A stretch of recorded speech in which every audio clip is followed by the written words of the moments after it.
talking about has decorated a young player in the game through age 27, what he's accomplished, and yet because of that intensity and his work ethic and what he wants to do and his physical and mental talents and drive, we genuinely believe that the best is ahead of him, and he's going to enjoy those years, those productive years in Ranger uniform and in front of our fans and helping lead this team to great things. So I'm going to turn it over to CY. Thanks, JD. Again, not a ton I can add here, as JD did a great job describing who Corey Seager is and why he's the right person for the Texas Rangers. Couldn't be more excited to have Corey and Maddie as part of our family. We're looking forward to the next 10 years together and building something unbelievably special and doing things that this franchise has never done. Coming away from our meeting with Corey a couple weeks ago, as JD mentioned, the thing that stood out to me was this intensity that you could feel. The intensity that came through, that exuded in every single answer he had, every question he asked.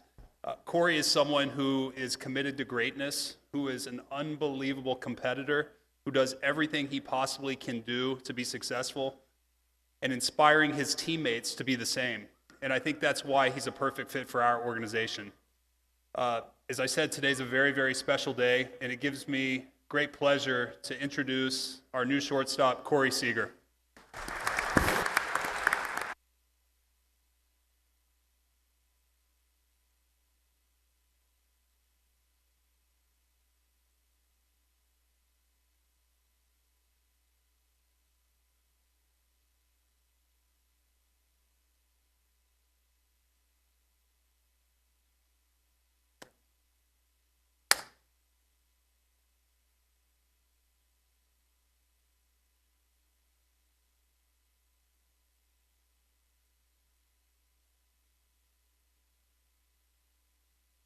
First off, thank you. A lot of kind words right there. I really do appreciate that. I want to thank my wife, Maddie, for always supporting me. Thank the family, both my brothers. Scott, thank you for everything you've done for me and Maddie and our family as well. And just again, thank the Rangers. This is a great opportunity for me and my family, and we're really looking forward to it. Because of the sun. So we'll take questions. Please raise your hands.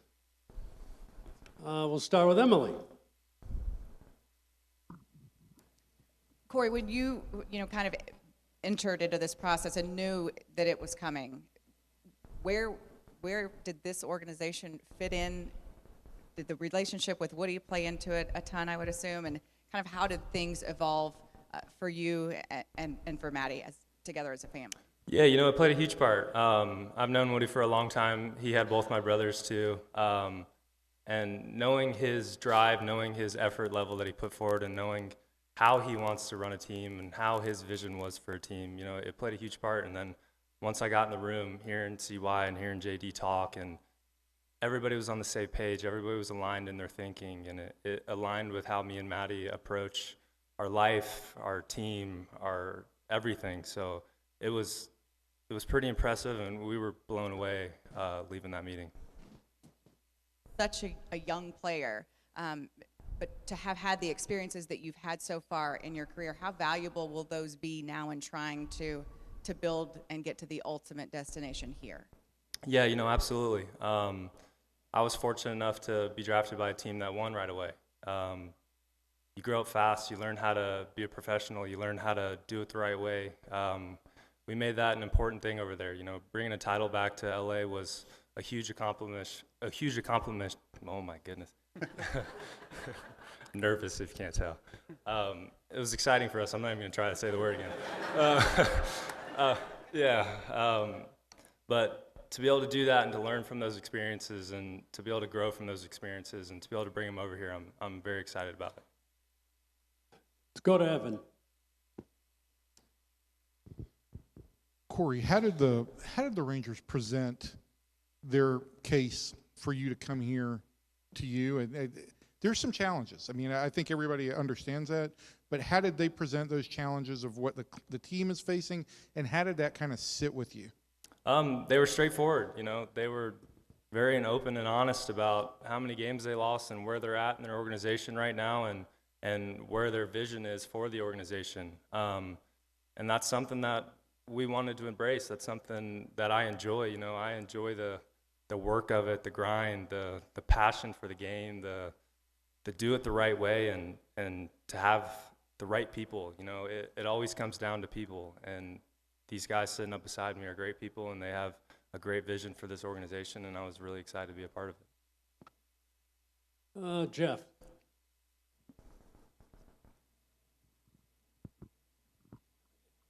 Coming into this season, you were the all-time leader in home runs in this building. Seriously, what do you like about? What did you enjoy about hitting here? And then also, I mean, you won a World Series in this building. What does this place mean to you?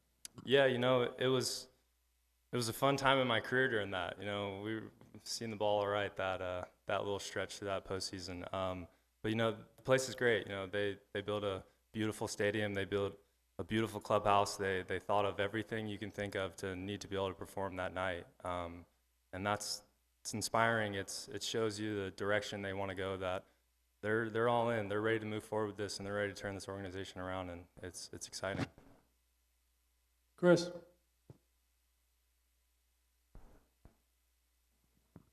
Hey, Corey.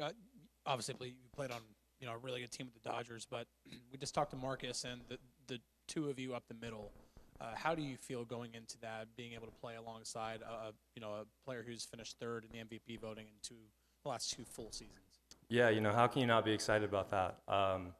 Not only the elite player, elite person, carries himself well. You know, he's a great teammate. You know, there's not a bad word being said about Marcus Semien, and to be able to learn from somebody who's that talented and to take little things that he does in his game that I might not, you know, to be able to bounce off each other and to be up the middle here for a long time is very exciting. Nui. For Corey, 10-year deal, what do you want to see? What has to be happening for you to make this a successful 10 years with the Rangers? And for Scott, are there any opt-outs in this contract at all?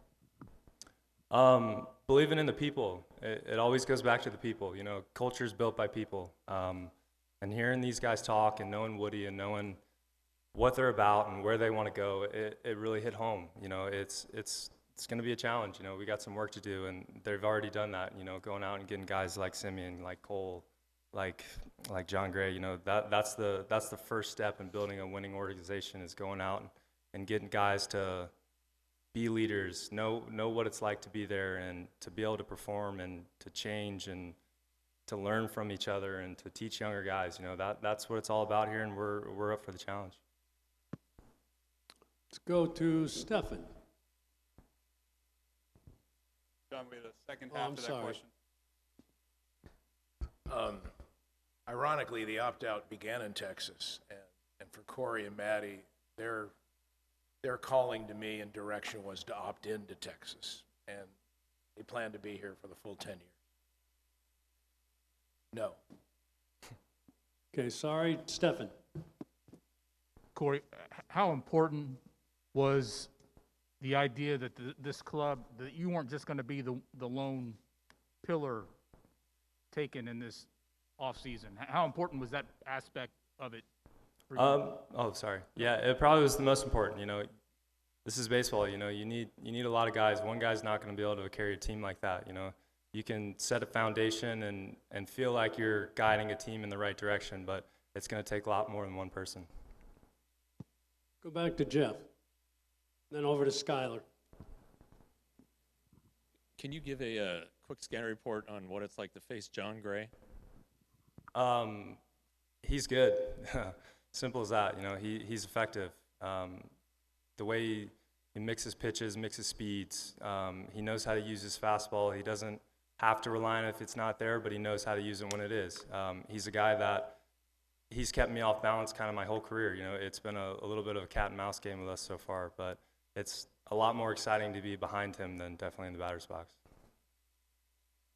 Let's see. Back over to Skylar. Corey, how much did the impending lockout tonight and the deadline have to do with trying to get this decision done? It really didn't. You know, I wasn't really worried about doing it after, doing it before. It was just a great opportunity that fit me and my family and what we were looking for, and we jumped on it. Evan? And I'll go to Levi. So Corey, for you, and then I've got one for John and Chris. But the agreement with Marcus, how much more energy did that put into the talks between you and the Rangers? How much easier did it make for you to kind of make this commitment here?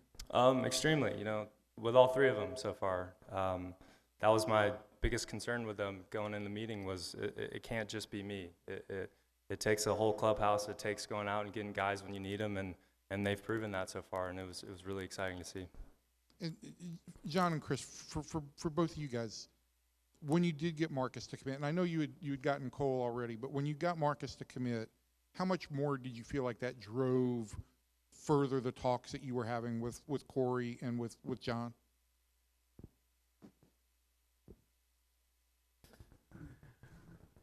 I mean, it didn't change anything on our side. It didn't change how we evaluated the situation or our interest level in Corey or other players that we were talking to. The feedback we were getting in our conversations with Scott was that it was meaningful, but it didn't really change anything on our side of things. Okay, other questions? Levi? All right, I'll start with a dumb one. Do you know Willie Calhoun from you guys' time together in I do. LA? How did that conversation go about you wearing number 5? He was great about it. They reached out to me yesterday. He told me he was happy to give it to me, so I'm sure I'll find something to give him back. All right. And then, Chris, I just wanted to hear from you, kind of, you guys' background together in LA and what specifically it was about Corey that made you sort of push for the team to go get him. Yeah, I think when we started this process, I've always known when Corey was going to be a free agent. We've had many talks through our time in LA, and the thing that resonates with me is that we shared a common understanding of what it takes to build a champion and what a champion is. I saw it firsthand for 3 years. The kid never took a pitch off. He was 22 years old when I had him, and it was pretty remarkable considering how hard he worked, how much he wanted to improve. He wanted to prove to the world that he was a shortstop. He's 6'4". You don't see that very often. And, just the dedication that he had on a daily basis, the no-nonsense approach, the way he played the game, obviously it always resonated with me. Obviously, he's, with the bat in his hand, he's pretty special. But I think off the field, the teammate that he always, wanted to be, the leader that he envisioned being. In LA, that we had a lot of guys there. We had a lot of guys that took that role on. But I've always challenged him that he's going to have to take that role. When I left him with some, hopefully, words of advice to try to, push him to kind of take on that role a little more. And, throughout this process, now that it's hard to believe he's in a Ranger uniform right now. I mean, I'm pinching myself a little bit. But there's so much that, that we share a common vision that this organization and the impact he's going to have. On the field, obviously, with his performance, but, in the clubhouse is with a guy like Marcus Semien, with a guy like Cole Calhoun, honestly, the sky's the limit. I've always thought highly of him. I felt a little bit going into the process that I was going to sound a little bit biased because I had him. So when we get into, meetings and, I'm pounding the table for this guy, and the thing that really, made me happy was that everybody in the organization had him as a top target as well. So that put my mind at ease that I didn't have to pound as hard. Our analytics department, JD, CY, everybody believed that this was the guy, this is the best player possible. Not just this year, but, in any year, to be frank. And obviously my personal relationship with him, knowing what he's capable of on and off the field is, I'm stunned that he's, up here with a Ranger uniform on. Other questions? Jared? Corey, I got two. Your brother spent his career playing in this division, obviously a lot of experience with the Rangers. Did you talk to him at all, and what sort of guidance did he give you about this organization? Yeah, my brother's been great about that. He's kind of helped me throughout my career with college, with going professional. anything that I've ever needed, he's kind of been there for me. And just to pick his brain again on a division he played in, an organization that he's played against for a long time, it was extremely beneficial to have him there. Then you've developed into one of the best left-handed hitters against left-handed pitching. What would you attribute that to? Just kind of keeping it simple. I have a simple approach to the game, and I try and not get too far away from it. There's a lot of numbers out there that are beneficial, and you take and you look at and you study, but at the end of the day, when it's time to go, you try and keep it as simple as possible. Other questions? Back to Skylar. Woody, this is similar to the other question about your background with Corey, but I think slightly different. What is it that you think's most important about all the time you all have together, all that background, as it comes to starting to try to build this winter and build this thing together? I think it just helps, when you're around a guy for 3 years and you obviously coach a guy and you see, what they do every day, how they do it, how they treat people. I think that solidifies your opinion on them. Obviously, you build a database of like, okay, this is who this kid truly is. And I'll be honest with you, and I told him last night this, when we got into the meeting with him, I was pretty nervous going into that meeting, not because of what I was going to say, but what Corey was going to say, because I wanted JD and CY to see, and I wanted the people that we had in that meeting to see who Corey is. And I knew if they did, that they wouldn't be able to choose another player. And honestly, to his credit, he did. Matty I know pretty well, and hearing the way he spoke and the vision that he had, and how I know how personally, how invested he will be when we sign him, and how far we can take that. It was pretty special.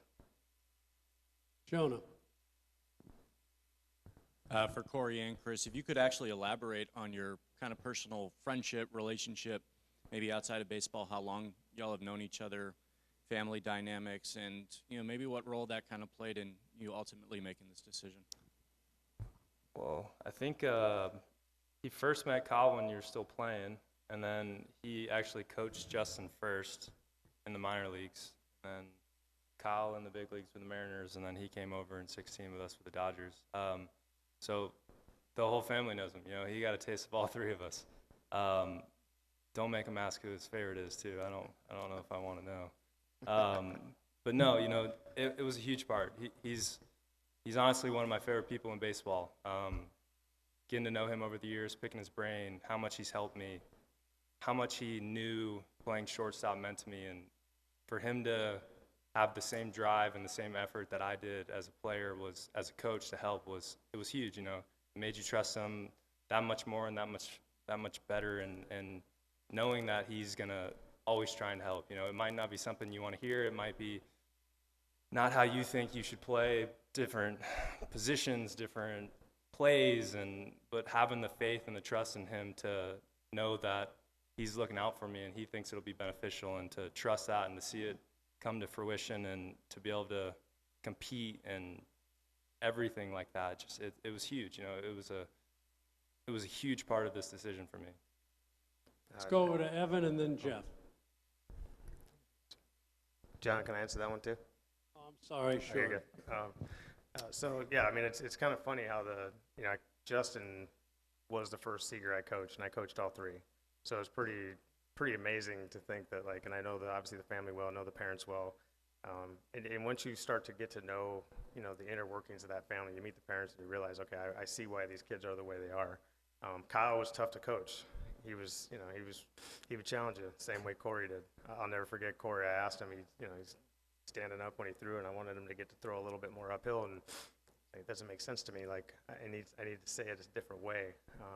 And I think that's what I appreciated about all of them. They were very curious, but yet you had to come with truth, and I appreciated that as a coach. You never want to just have a player say yes, I got it, and then really not have it show up on the field. But they're very curious.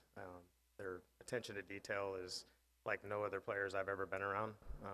And just to get the honor to actually coach, and actually manage him now and share a vision with him, I can't wait to pour into teaching him how to lead and take that next step. Because what he does on the field and the person that he is he doesn't have to change a thing. Corey Seager can be the unapologetic Corey Seager that I've come to love, honestly. And I love that about him, and I don't want to change that about him. But I do want to challenge him in a lot of ways to take on some of the responsibility of how we're going to make a champion. Obviously, this city, this area has been dying for it. It's never happened here. And that is something that really resonated with him, and I know he can't wait to build a champion, and we're going to. Evan? For you, this team has committed $561 million this offseason, which I think is an MLB offseason record of free agency. Can you just put into context a little bit of what your feeling is on the amount of heavy lifting that the Rangers have done in one offseason, going from where they were to where they envision they will be? The theories of winning in baseball are varied, and there is, for each cake that is built, there's a time to put the oven on and say the batter is ready to bake, I guess. And when you look at organizations and you look at things, I have a privilege of being around great players and getting to listen to this.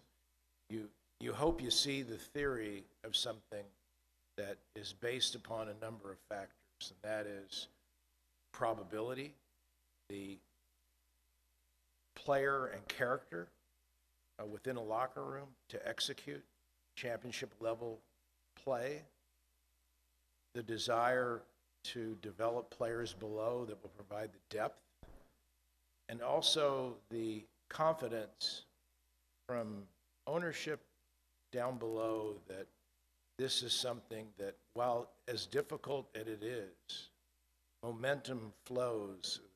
You achieve a goal of winning and getting to the playoffs, and then something happens, and then you come back the next year. But the idea of this is that it really isn't about what you do in a moment. It's more about, it just so happens in this moment that the right players were available to fit the design. Because I don't think this group would have taken the steps they've taken if the right players weren't there.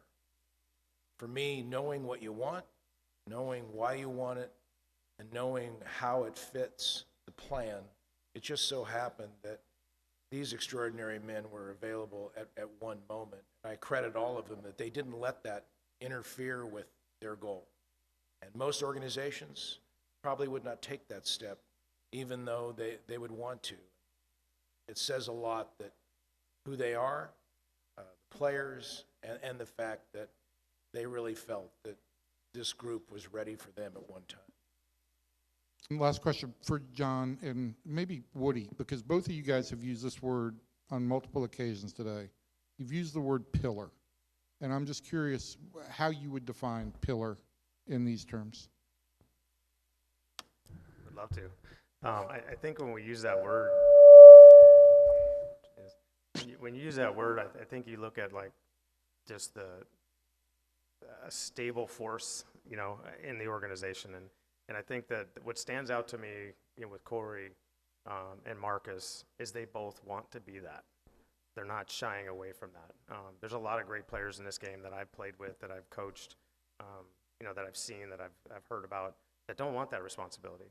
They don't want that. They'd rather just kind of do their own thing and be left to their devices and just, hey, I'm going to go out and be a great player. But these guys are not only great players on the field but off the field, but they want to have an impact. When you hear a superstar player talk about building and wanting and desiring to build a championship, you're talking about the Tom Brady's of the world. You're talking about the Giannis's of the world. Like they're different. And for us to get two in a 24-hour time period, two that I personally believe are the best in the game at it, it's pretty remarkable. And so I think, to answer your question, like, a pillar is not something everybody wants to be. A lot of people don't desire that as a great player, and the fact that these guys want that and have come here to be that speaks volumes of who they are. Jeff. In anticipation of a stoppage, have the Rangers given you any programs to follow or anything they want you to work on? And then also, isn't it kind of weird that you've got this new team, you're not going to be able to talk to anybody? Yeah, me and Woody were talking about that yesterday. it's funny, you know, you're signing and then the next day you're shut out.